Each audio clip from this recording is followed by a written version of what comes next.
What you see here is $10,000 on the table. You can take this money as a loan, but I will charge you a little bit of interest rate.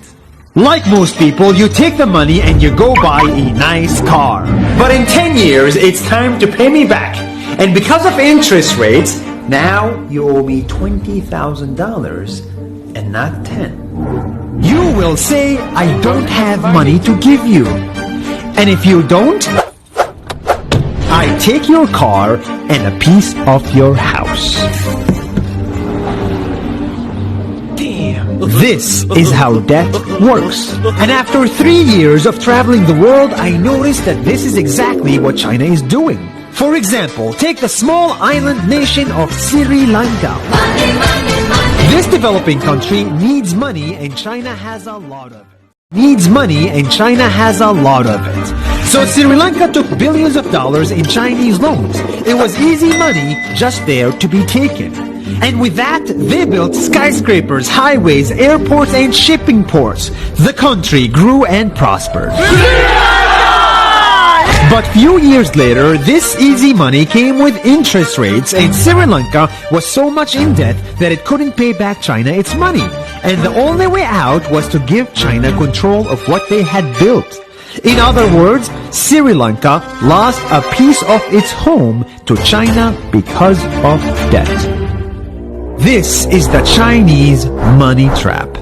And it's a real thing I saw all over the world. In Papua New Guinea, I saw $2 billion in loans given by the Chinese to build skyscrapers, infrastructures, and ports.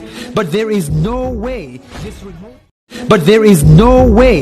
remote developing country can pay it back or its interest rate. And the only way out is to give China control of the country. In the Maldives, Pakistan, Malaysia, Laos, Kazakhstan, Mongolia, Egypt, Kenya, and South Africa,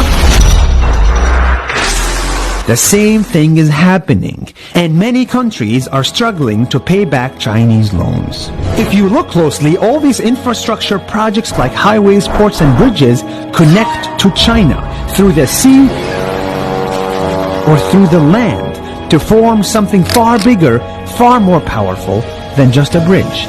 A new Silk Road. The world is already made by China, and I think slowly it will be owned by China. Don't get me wrong. Building bridges, ports, highways, and airports is a great thing for the people. And the country. But they come at a very high cost. And when these countries can't pay back the loans, these countries will lose their homes.